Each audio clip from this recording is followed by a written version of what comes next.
بسم اللہ الرحمن الرحیم۔ السلام علیکم میرے پیارے دوستوں، آج کی ویڈیو میں آپ کے ساتھ بنی اسرائیل کے ایک شخص کفل نامی کا واقعہ بیان کروں گا کہ کفل کو اللہ تعالیٰ نے کس وجہ سے معاف کر دیا تھا۔ کفل کی کون سی بات اللہ تعالیٰ کو پسند آئی کہ لوگوں کو حکم دیا کہ کفل کے جنازے میں شریک ہو جاؤ۔ یہ سارا واقعہ آپ لوگوں کے ساتھ اس ویڈیو میں شیئر کروں گا۔ حضرت عبداللہ بن عمر رضی اللہ تعالی عنہ سے روایت ہے کہ میں نے رسول اللہ صلی اللہ علیہ وآلہ وسلم سے کئی بار یہ سنا کہ آپ صلی اللہ علیہ وآلہ وسلم فرماتے ہیں کہ بنی اسرائیل میں کفل نامی ایک شخص تھا جو ہمیشہ رات دن برائی میں مصروف رہتا تھا۔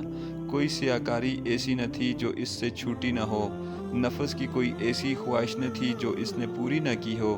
ایک مرتبہ اس نے ایک عورت کو 60 دینار دے کر بدکاری کے لیے آمادہ کیا۔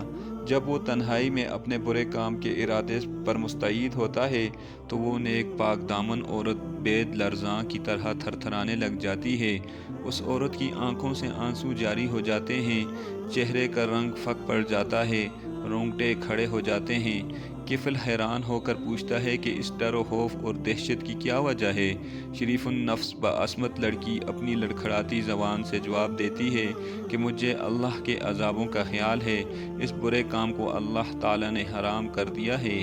یہ فعل بد مالک ذوالجلال کے سامنے ذلیل و رسوا کرے گا۔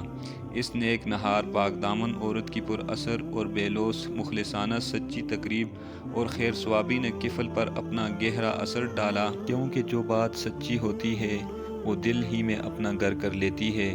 ندامت اور شرمندگی ہر طرف سے گھیر لیتی ہے اور عذاب الہی کی خوفناک شکلیں ایک دم آنکھوں کے سامنے آ کر ہر طرف سے حتیٰ کہ در و دیوار سے بھی دکھائی دینے لگ جاتی ہیں۔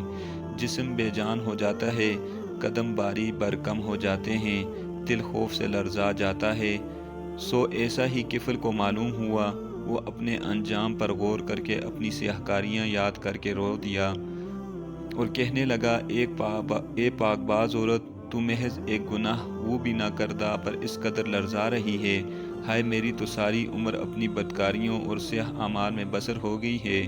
میں نے اپنے منہ کی طرح اپنے اعمال کو بھی سیاہ کر دیا، خوف الہی کبھی پاس بھی نہ آنے دیا۔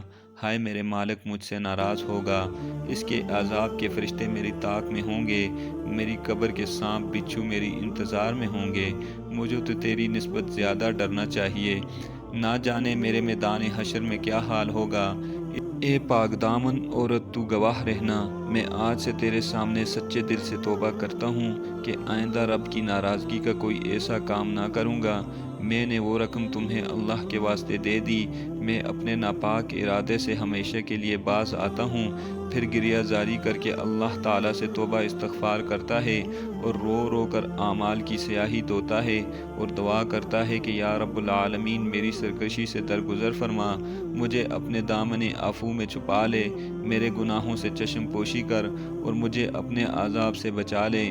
اور نبی صلی اللہ علیہ وآلہ وسلم فرماتے ہیں کہ اسی رات اس کا انتقال ہو گیا۔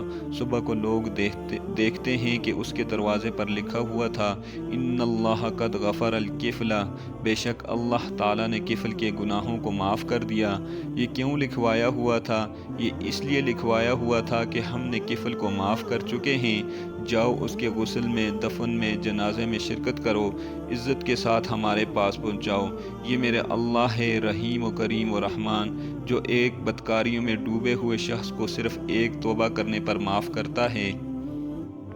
تو دوستو، اللہ تعالیٰ سے دعا ہے کہ اللہ تعالیٰ ہمیں نیک کام کرنے کی استطاعت اور طاقت دے۔